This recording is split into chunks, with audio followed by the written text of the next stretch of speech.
السلام علیکم ورحمۃ اللہ سامعین و ناظرین لسنرز اٹینشن پلیز توجہ کیجیے۔ بہت ہی اہم ٹاپک ہم مسلمانوں کے لیے کہ واش روم میں صفائی اپنے پخانے والی جگہ کی کیسے کرنی ہے۔ بہت ہی اہم مسئلہ ہے اور ان مسائل میں کوئی جھجک نہیں ہے۔ اس طرح کا علم ہونا ہم مسلمانوں کے لیے بہت ضروری ہے تاکہ ہم ہر وقت پاک صاف رہیں۔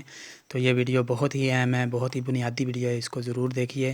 اس میں آپ کا بہت ہی فائدہ ہونے جا رہا ہے، اس لیے میرے چینل کو بھی لائکس اور سبسکرائب کر دیجئے، ڈھیروں ویو دیجئے تاکہ اس طرح کی معلوماتی ویڈیوز آپ تک میں پہنچاتا رہوں، میری حوصلہ افزائی ہوتی رہے۔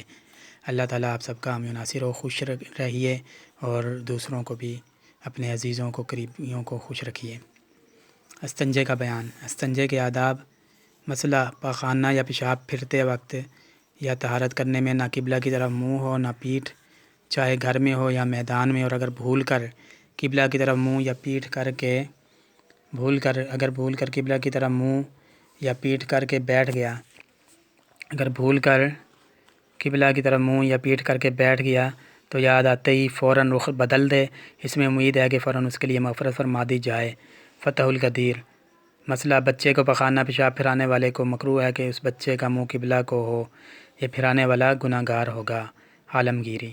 مسئلہ پخانہ پیشاب کرتے وقت سورج چاند کی طرف نہ منہ ہو نہ پیٹھ ہو، یوں ہی ہوا کے رخ پیشاب کرنا منع ہے، اور ایسی جگہ پیشاب کرنا منع ہے جس سے چھینٹیں اوپر آئیں۔ مسئلہ ننگے سر پیشاب پخانہ کو جانا منع ہے، اور یوں ہی اپنے ساتھ ایسی چیز لے جانا جس پر کوئی دعا یا اللہ، رسول یا کسی بزرگ کا نام لکھا ہو منع ہے۔ عالمگیری وغیرہ۔ استنجے کا طریقہ اور استنجے سے پہلے کی دعا۔ جب پیشاب پخانہ کو جائے تو مستحب ہے کہ پخانہ سے باہر یہ پڑھ لے: بسم اللہ اللہم انی اعوذ بک من الخبث والخبائث۔ بسم اللہ اللہم انی اعوذ بک من الخبث والخبائث۔ پھر دایاں پاؤں پہلے اندر رکھیں، جب بیٹھنے کے قریب ہو تو کپڑا بدن سے ہٹائے اور ضرورت سے زیادہ بدن نہ کھولے۔ پھر پاؤں کشادہ کر کے بائیں باؤں پر زور دے کر بیٹھے اور خاموشی سے سر جھکائے فراغت حاصل کرے۔ جب فارغ ہو جائے تو مرد بائیں ہاتھ سے اپنے آلہ کو جڑ کی طرف سے سرے کی طرف سونتے تاکہ جو قطرے رکے ہوں وہ نکل آئیں۔ پھر ڈھیلوں سے صاف کر کے کھڑا ہو جائے اور سیدھے کھڑے ہونے سے پہلے بدن چھپا لے اور باہر آ جائے۔ پانی سے بھی صاف کر سکتے ہیں۔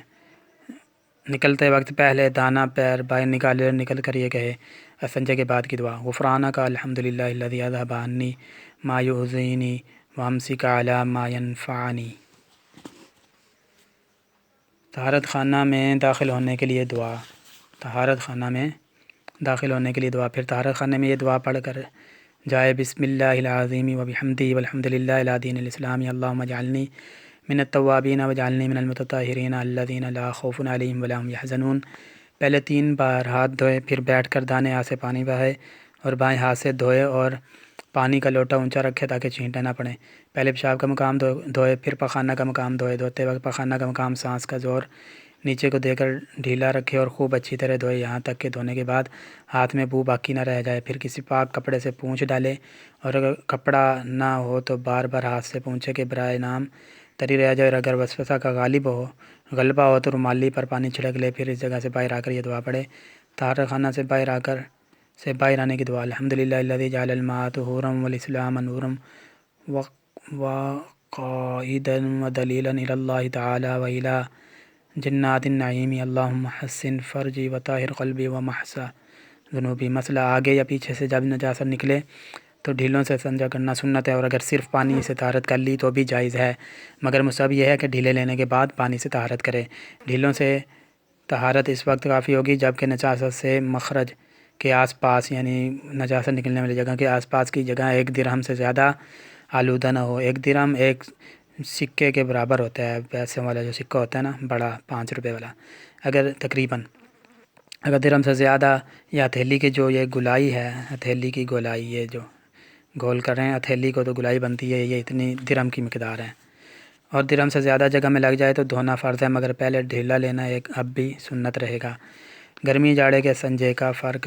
پخانہ کے بعد مرد کے لیے ڈھیلوں کے استعمال کا صحیح طریقہ یہ ہے کہ گرمی کے موسم میں پہلا ڈھیلا آگے سے پیچھے کو لے جائے اور دوسرا ڈھیلا پیچھے سے آگے کی طرف لائے، اور تیسرا پھر آگے سے پیچھے کو لے جائے، اور جاڑے کے موسم میں پہلا ڈھیلا پیچھے سے آگے کی طرف لائے اور دوسرا آگے سے پیچھے اور تیسرا پیچھے سے آگے لائے۔ مسئلہ عورت ہر موسم میں پہلا ڈھیلا آگے سے پیچھے لے جائے، دوسرا پیچھے سے آگے لائے اور تیسرا پھر آگے سے پیچھے لے جائے۔ قاضی خان عالمگیری: اگر 3 ڈھیلوں سے پوری صفائی نہ ہو تو اور ڈھیلے یوں ہی لے، 5، 7، 9 وغیرہ تاک عدد۔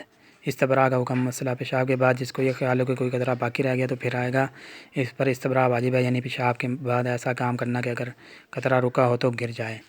سامعین ناظرین، میری ویڈیوز کو لائک اور شیئر کر دیجیے تاکہ اس طرح کی اچھی ویڈیوز آپ تک میں پہنچاتا رہوں۔ تھینک یو، جزاک اللہ۔